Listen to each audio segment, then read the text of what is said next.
Hola, ¿cómo están?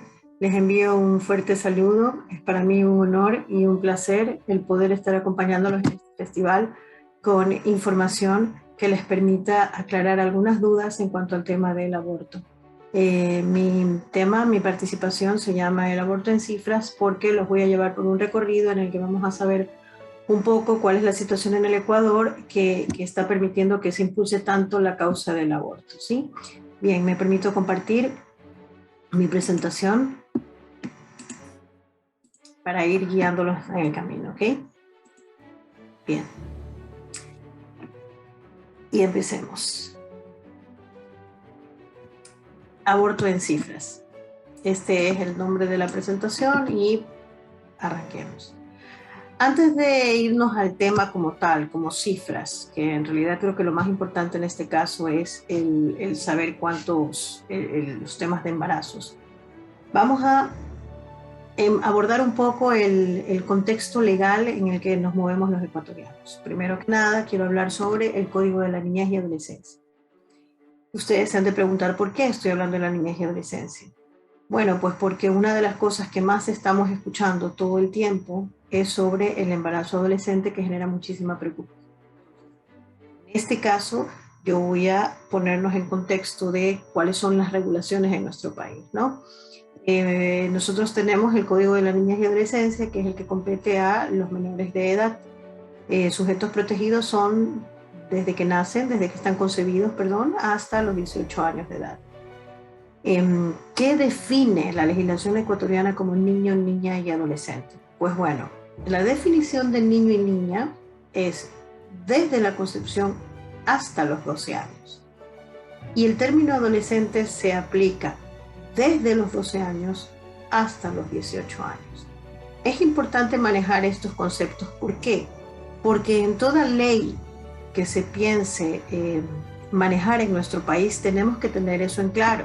No nos podemos guiar por el término, el concepto de niñez y adolescencia que, por ejemplo, maneja la OMS. La OMS considera adolescentes desde los 10 años hasta los 19, lo que es un rango amplísimo.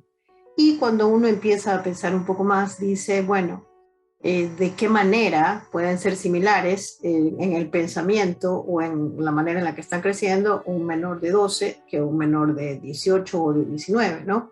Entonces, por allí es importante, ¿no? Me parece que la legislación ecuatoriana en ese sentido ha estado un poco más cercana al dejar a los de 10 y 11 un poquito más atrás, ¿no? Esto es en cuanto al Código de la Niñez y Adolescencia. Sigamos. Hay una sentencia de la Corte Constitucional, esto es de mucha importancia para seguir la presentación, porque ustedes tienen que saber que en el 2018 la Corte Constitucional sentenció que los adolescentes, es decir, los menores de edad, desde los 12 hasta los 18, podían ejercer su libertad sexual. Ahí ustedes tienen parte de la sentencia, donde dice que corresponde únicamente a la o el adolescente decidir sobre su vida y salud sexual y reproductiva, fundamentando sus decisiones en las herramientas otorgadas por la familia y el Estado para la adopción de decisiones libres, informadas y responsables. Por otra parte, dice que la autoridad tuitiva de los padres, madres o de cualquier persona cesa el momento en el que el ejercicio de la obligación vulnera su derecho a la información, a la educación y a la salud sexual y reproductiva, transgrediendo los principios constitucionales en su interés superior. Perfecto. Les estamos diciendo a los jóvenes que ellos pueden ejercer su libertad sexual siempre y cuando estén informados por sus representantes, sus padres y por el Estado. En esta ocasión, la Corte Constitucional jamás se garantizó de que esto se cumpla. Nosotros podemos encontrar jovencitas o jóvenes que ya son padres de familia en su época de adolescencia y resulta que no recibieron la información adecuada y no hay ningún tipo de seguimiento a las personas que fueron responsables de que estos jovencitos tuvieran la información pertinente para no tener embarazos o para no tener una enfermedad venérea, etc. Esto es importantísimo tenerlo en la cabeza. ¿Por qué? Porque si por una parte estamos diciendo los jovencitos, los adolescentes pueden ir y tener relaciones sexuales desde los 12, ¿cómo después nos asombramos de las tasas de embarazo. Sigamos. Es importante entonces ver la tabla de nacidos vivos por edad simple de la madre que arroja el INEC, datos del INEC desde el 2010 al 2020. Aquí ustedes van a ver que separé el cuadro en niñas, adolescentes y mujeres, porque es importante que siempre se nos vaya grabando en la cabeza que corresponde niñas, a que corresponde adolescentes y a que corresponde mujeres, según la legislación ecuatoriana. Nos guste o no nos guste, ya constan como adolescentes a partir de los 12 años. Entonces, cuando estamos hablando de niñas, nos referimos a menores de 12 y adolescentes mayores de 12. Podemos ver que en 11 años, porque del 2010 al 2020 hay 11 años, 136 niños nacieron de madres de 10 y 11 años, que es una cifra que llama la atención y que duele, porque niñas de 10 y 11 años no deberían estar teniendo hijos, pero en este caso ya vamos a ver otras de las razones que intervienen, ¿no? Y adolescentes, estamos viendo que en 11 años, 717 de 12, si se dan cuenta, a medida que van subiendo las edades, las cantidades van subiendo enormemente, pues, ¿no? Esto implica a veces un inicio temprano de las relaciones sexuales, etc., ¿no? De allí regresamos un poco a las leyes, y se dan cuenta, hay 293.214 adolescentes que en 11 años tuvieron hijos, o sea, nacieron vivos, ¿no? Puede que haya habido por allí algún parto múltiple o parto doble. Y mujeres de 18 y 19, 331.433. ¿Por qué yo insisto tanto en las cifras? Porque nosotros escuchamos constantemente que se redondea y se agarra el paquete y se llaman niñas a las de 10 a 19, utilizando los rangos de la OMS, cuando en el Ecuador los rangos deben ser otros. ¿Y por qué es importante el tema de rangos? Ya vamos a eso. Por este artículo del Código Orgánico Integral Penal, en donde se aborda el tema de la violación. Y entonces voy a hacer énfasis en el punto número 3 que ven aquí. Cuando la víctima sea menor, o sea, los casos de violación, ¿no?, que comprende, ¿no?, acceso carnal, etcétera, etcétera, cuando la víctima se haya privada de la razón o del sentido, o cuando por enfermedad o por discapacidad no pudiera resistirse. 2, cuando se use violencia, amenaza o intimidación. Y 3, cuando la víctima sea menor de 14 años. Esto quiere decir que, si somos un poco ligeros, podríamos decir que en este cuadro, las 14 niñas de 11, de 10, las 122 de 11, las 717 de 12 y las 4.359 de 13 fueron violadas. Según el COIP, estas jovencitas fueron violadas en su totalidad. ¿Por qué es importante tener claros estos conceptos? Pues nada más y nada menos porque en el Ecuador, así como en toda la región de Latinoamérica, hay un problema muy serio y muy grande de matrimonio infantil y uniones tempranas. Estos datos claves que ustedes tienen aquí fueron lanzados por la UNICEF en el estudio que hizo sobre el perfil del matrimonio infantil y uniones tempranas en América Latina y el Caribe. Y entonces los datos que ellos nos arrojan es que 1 de 4 mujeres jóvenes en América Latina y el Caribe contrajo matrimonio por primera vez o mantenía una unión temprana antes de cumplir los 18 años. Luego empiezan a hablar del matrimonio infantil. A menudo el matrimonio infantil en América Latina y el Caribe se da más a modo de una unión informal. Cabe recalcar que en el Ecuador desde el 2015 se prohibió el matrimonio con menores de edad. Entonces, solo se podían casar a partir de los 18 años. Entonces, ya no hay cifras de matrimonio infantil, sino que estos jovencitos, cuando deciden vivir juntos, pues se considera una unión temprana, ¿no? La mayoría de las mujeres que contrajeron matrimonio durante su niñez dio a luz antes de cumplir 18 años. 8 de cada 10 lo hicieron antes de cumplir los 20 años. Mientras otras regiones han logrado avances en la reducción del matrimonio infantil, su prevalencia en América Latina y el Caribe no ha variado en los últimos 25 años.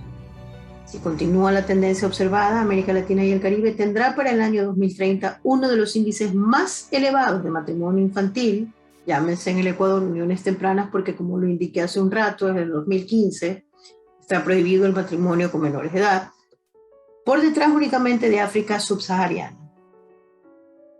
Entre los niños de los países de América Latina y el Caribe tienen una de las tasas más elevadas de matrimonio infantil en el mundo. De los 10 países que cuentan con datos al respecto, 9 se ubican por encima del promedio mundial. Y entonces ese es el estado actual del matrimonio infantil. Aquí podemos ver casadas antes de los 15, casadas a los 15 después, pero antes 18. Y lo que insisten muchísimo, ¿ya? Aquí de nuevo dicen una de cada 4 mujeres de América Latina y el Caribe contrajo matrimonio por primera vez o mantenía una unión temprana antes de cumplir 18. Entonces, es lógico que estos niños nazcan mientras son adolescentes y antes de su mayoría de edad. Aquí vemos la barra del Ecuador, que es bastante alta, ¿ok? Donde están que conviven con un hombre, porque ahí lo que explican más o menos la UNICEF es esto de que ya conviven juntos. Esto es lo que llaman uniones tempranas. Por otra parte, en un estudio que hizo la Fundación CARE, que se llama Prácticas Nocivas, el estudio sobre matrimonio infantil y las uniones precoces también en el Ecuador, hay un párrafo que me llama muchísimo la atención porque coincide con la publicación del INE. Dice, según un estudio publicado sobre adolescencia y cultura de Ferran Cabrero, la mayoría de las culturas indígenas en Ecuador no utilizan el término adolescencia y consideran la juventud un periodo de edad que llega a los 20 años. Entonces, se invisibiliza la adolescencia y naturalizan algunas prácticas nocivas como los matrimonios infantiles, que generalmente son una forma de negociación entre familias de poblaciones indígenas afines.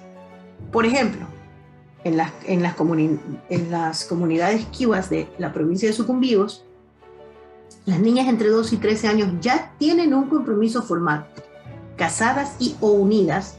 En la mayoría de los casos, estas uniones han sido arregladas previamente entre familias. En las comunidades indígenas de Cotacachi e Ilumán, en Imbabura, se arreglaban los matrimonios hasta hace 2 generaciones atrás. Entonces, vamos encajando un poco en la cabeza y nos vamos dando cuenta de que hay un discurso que repite constantemente que todo embarazo con menores de edad es por violación, cuando en realidad es un tema estructural en el que no se está trabajando y quizás una de las razones es porque no estamos prestando atención al problema. Estamos pensando que todo es violación cuando hay una práctica estructural en la que incluso intercambian a las niñas por alimentos. Este es el gráfico del INE que comprobaría lo que estamos diciendo. Aquí ustedes van a ver tasa específica de nacidos vivos de niñas de 10 a 14 años. En el año 2020, por cada 1.000 niños de 10 a 14 años en la provincia de Morona, Santiago, se cuentan 4.9 nacidos vivos, seguida de Los Ríos con 4.0, Esmeraldas con 4.6 nacidos vivos. ¿Ya? O sea, se comprueba un poco, ¿no? Que el oriente, justamente, Morona, Santiago, es una de las provincias que más embarazo infantil, más parto infantil está teniendo, ¿no? Más parto de menores y adolescentes. Y aquí vemos que de 15 y 19, ¿ya? La que está un poquito más arriba es la provincia de Los Ríos, luego sigue Napo, que también está en el oriente, y Morona, Santiago. Por allí ya vamos cuadrando un poco la mentalidad de a dónde se debería apuntar para trabajar con los programas de raíz, ¿no? En el documento elaborado por Familia de Ecuador sobre el aborto en cifras en su edición 2021, vamos a encontrar algunos datos importantes. Por ejemplo, el concerniente a las denuncias por violación. Según el Consejo de la Judicatura, en el 2018 hubo 3.409 denuncias por violación, en el 2019 hubo 3.837 y en el 2020 3.113. Esto quiere decir que es una cifra que se mantiene por arriba de los 3.000 y no hay políticas públicas que estén logrando que las cifras disminuyan. Entonces, he allí un mal profundo que hay que atacar, que es el de la violación.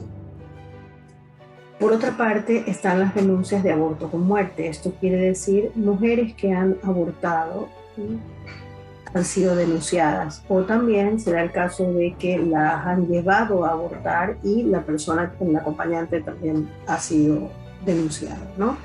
En el 2018 fueron 4 denuncias, en el 2019 2, en el 2020 1. Y vamos a hablar del Código Integral Penal, ahora que ya hemos entrado en la materia del aborto, ¿no?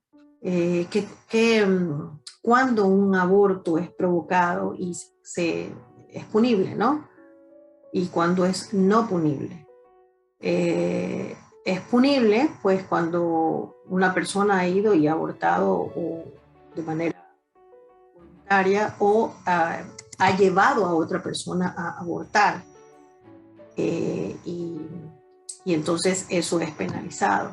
Cuando es no punible, el 150, que es sobre el que acaba de fallar la Corte Constitucional, es el aborto practicado por un médico u otro profesional de la salud capacitado que cuente con el consentimiento de la mujer o de su cónyuge, pareja, familiares íntimos o su representante legal cuando ella no se encuentra en posibilidad de prestarlo, y no será punible en los siguientes casos. 1. Si se ha practicado para evitar un peligro para la vida o salud de la mujer embarazada y si este peligro no podía ser evitado por otros medios. O sea, había que elegir y entonces se practica lo que se llama un aborto terapéutico, ¿no? Se tiene que priorizar en esos casos la salud de la mujer embarazada porque corre peligro, o sea, el bebé y ella. A veces es que el bebito se ha muerto y entonces la tienen que operar, etcétera, etcétera. Y el otro es si el embarazo es consecuencia de una violación en una mujer que padezca de discapacidad mental. Es sobre este último ítem que falló la Corte Constitucional porque dijo que era discriminatorio que solamente las personas con discapacidad mental pudieran abortar. Dijeron que todas debían abortar. Entonces, todas las personas violadas. Pero en honor a la verdad, las mujeres que han sido violadas y han abortado no están en la cárcel. Siempre se encuentra la manera de, la justicia se encuentra de hacer alguna medida sustitutiva o las deja libres porque pesa el hecho de que hayan sido violadas. Nos repiten 1001 vez que las niñas pueden ser metidas en la cárcel si abortan. Y es importante saber que el artículo 305 del Código de la Niñez y Adolescencia. ¿Por qué hablo del Código de la Niñez y Adolescencia? Porque los niños y adolescentes no pueden ser tratados con el COIP. El COIP es para mayores de edad. El Código Orgánico Integral Penal aplica para las personas que son mayores de edad. Cuando hay un menor de edad, es el Código de la Niñez el que dicta las medidas a tomar. Y entonces, ¿qué nos dice el artículo 305? Que los adolescentes son inimputables. ¿Qué quiere decir esto? Que no se pueden penalizar. ¿Ya? Lo leo. El artículo 305, inimputabilidad de los adolescentes. Los adolescentes son penalmente inimputables y por tanto no serán juzgados por jueces penales ordinarios ni se les aplicarán las sanciones previstas en las leyes penales. Esto quiere decir que no son sujetos de penalización como cárcel o como juicios o como lo que quieran llamarlo las personas que con total desconocimiento repiten una y otra vez que no se deben meter niñas presas a las niñas que han sido violadas. Eso no existe en el Ecuador.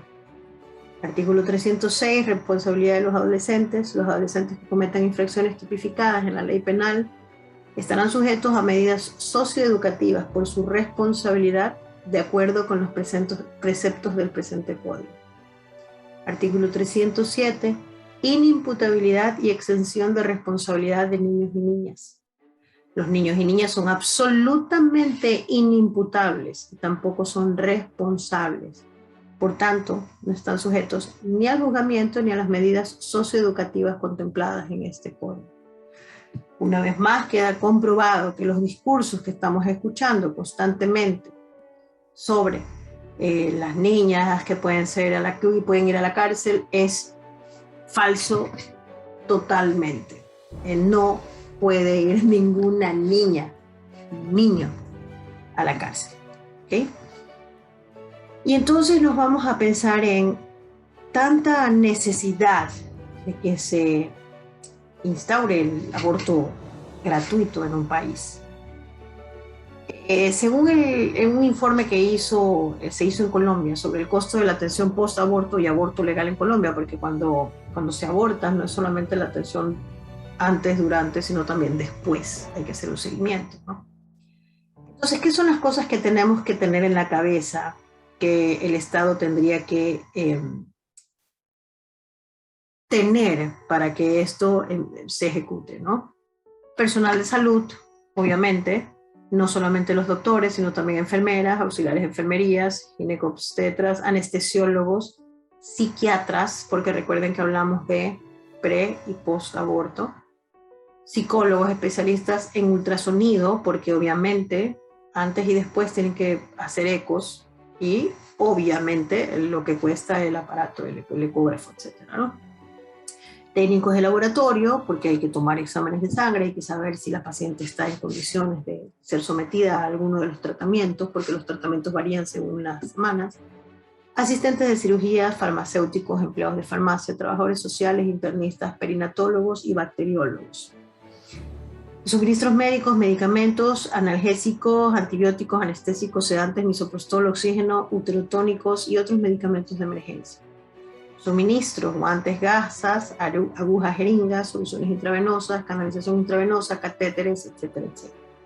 Los exámenes laboratorio, ya hablamos un poquito, costo del edificio o el lugar que se vaya a ocupar, el costo de personal no médico y administrativo que nunca se considera cuando hacen presupuestos, ¿no? Esto quiere decir, por ejemplo, el servicio de lavandería, porque hay que lavar, pues obviamente, lo que se usa siempre en todos los hospitales, hay un servicio de lavandería, pero todo esto tendría que entrar en el análisis.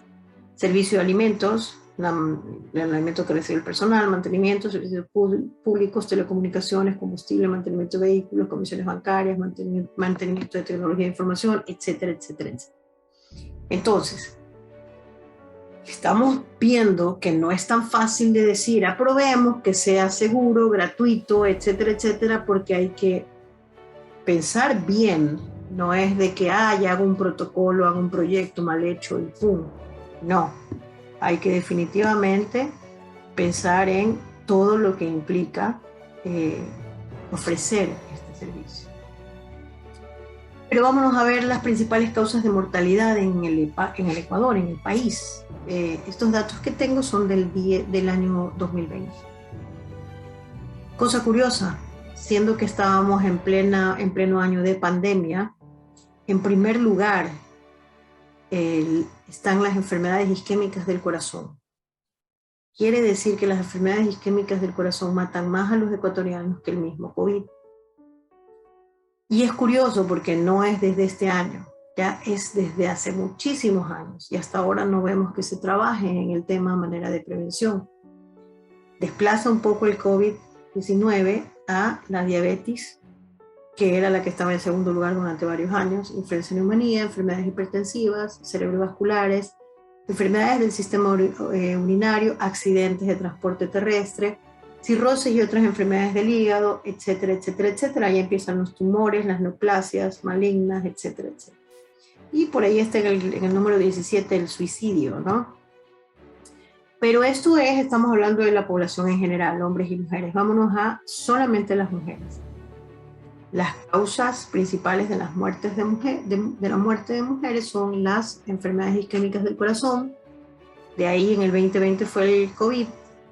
De ahí la diabetes, influenza y neumonía, enfermedades hipertensivas. O sea, no cambian mucho las causas. Claro que aquí entra de una manera impresionante los tumores del útero, ¿no? Las neoplasias, insuficiencia, etcétera, etcétera. Y vemos que entre las 20 primeras no aparecen muertes por aborto, ¿no? De hecho está por el lugar número 70, sino que voy a segmentar un poco. Vámonos a ir a el segmento de 10 a 49, considerando que es la edad reproductiva, ¿no? Vamos a las causas de mortalidad femenina en ese rango, de 10 a 49, pensando en que son las edades en que una mujer puede estar embarazada para buscar el aborto, ¿no? Aquí sí, el COVID está entre los primeros: enfermedad isquémica del corazón, accidentes de transporte, síntomas de signos y hallazgos anormales son cánceres, ¿no? Diabetes mellitus, enfermedades cerebrovasculares, neumonía, tumor maligno, busco, hasta el 40, no hay nada de aborto.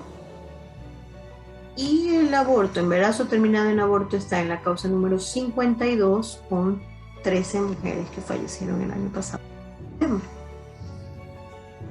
Pero me resuenan políticos repitiendo: miles y miles de mujeres mueren por aborto, cuando en realidad mueren por otras enfermedades como las isquémicas del corazón, accidentes de transporte, tumores. Si ustedes empiezan a agrupar los tumores, se van a dar cuenta de que tumor maligno de la mama, síntomas, signos y hallazgos anormales, tienen tumor maligno del cuello del útero, resto de tumores malignos, tumor maligno del estómago. O sea, hay una importante peso de las enfermedades que tienen que ver con cáncer, leucemia, tumores malignos, etcétera, etcétera, ¿no? Que agrupándolas también haría un número importante, pero no vemos a nadie moviéndose ni por la diabetes, ni por las enfermedades isquémicas, ni por los tumores, ni por el suicidio, que es otra de las causas que también están aquí, lo de las autolesiones, ¿no? Miren, número 9, 173 lesiones autoinfligidas intencionalmente en mujeres de 10 a 49, o sea que son más en los otros rangos, ¿no? Y entonces vemos que el embarazo terminado en aborto es la causa número 52. Y nos preguntamos, ¿en realidad el aborto gratuito es una prioridad? Después de que estamos viendo de que los embarazos, si hay abuso intrafamiliar, definitivamente es un problema serísimo en menores de edad, muy, muy serio, pero también es un problema estructural. ¿Cómo nosotros estamos logrando algo si llevamos a una niña que es abusada sistemáticamente, o a una jovencita, una adolescente, sistemáticamente la llevamos a abortar y luego la regresamos a su mismo entorno? Seguirá siendo abusada, seguirá siendo violada, volverá a salir embarazada, volverán a deshacerse del bebé, y este será un círculo que nunca terminará. Lo más terrible de todo esto es que se perpetúa la violación y se piensa en un parche, que es el aborto, cuando no es la solución, ¿no? ¿Por qué tanto interés en el aborto? Bueno, porque en realidad es un negocio. Es un negocio, ¿por qué? Porque ya una vez que se instaura o se legaliza el aborto, los procedimientos tienen un costo. Son distintos dependiendo de las semanas, ¿no? Este cuadro que ustedes ven aquí es un cuadro de lo que cuesta en Estados Unidos cada procedimiento, ¿no? En Texas, de 11 a 12 semanas usan el farmacológico, que les cuesta de $300 a $800, dependiendo. Imagínense varios procedimientos en un día, ¿no? Todo lo que esto generaría como ganancia. Está el de aspiración, está de 300 a 800, de 800 a 1500, y está el de dilatación y evacuación, que es cuando son un poquito más de semanas, ¿no? 16, 19, 24, etcétera, etcétera. Entonces, todo esto es ingreso. Entonces nos vamos dando cuenta de, a ver, aquí también hay una industria, ¿no? Que está generando, y que por allí puede haber gente que quiera empezar a, no sé, ¿no? En el país donde todos están haciendo algunas licitaciones especiales para ciertas cosas, pues no nos llamaría la atención que ya haya gente programándose, ¿no? Y por otra parte, también está el tema de el tráfico de fetos y tejidos, que esta es otra de las partes que también en otros países se produjo y empezó a generar ganancias, ¿no? Por medio de la donación de fetos y tejidos, pues había laboratorios que empezaron a comprarlos, y de cierta manera se siente que lo promueven pues para tener más materia prima, digámoslo así, ¿no? Entonces por allí uno va entendiendo, ¿no? A ver, pongámonos alerta, veamos a qué se debe, ¿no? Y para cerrar un poco, ¿no? Ver la defensa de la vida desde lo legal, porque la vida es protegida en todas sus instancias en el derecho internacional, por declaraciones, por pactos, por convenciones interamericanas, convenciones de los derechos del niño y por numerosas constituciones, como por ejemplo la del Ecuador, la Declaración de Ginebra, ¿ya?, que habla de los derechos del niño, también habla de desde la concepción hasta los 18, ¿no? Aquí si ustedes ven abajo donde está marcadito, dice incluso la vida de protección legal tanto antes como después del nacimiento, no solamente están hablando de cuando nacen, sino antes del nacimiento. Y la Constitución ecuatoriana que protege la vida también de...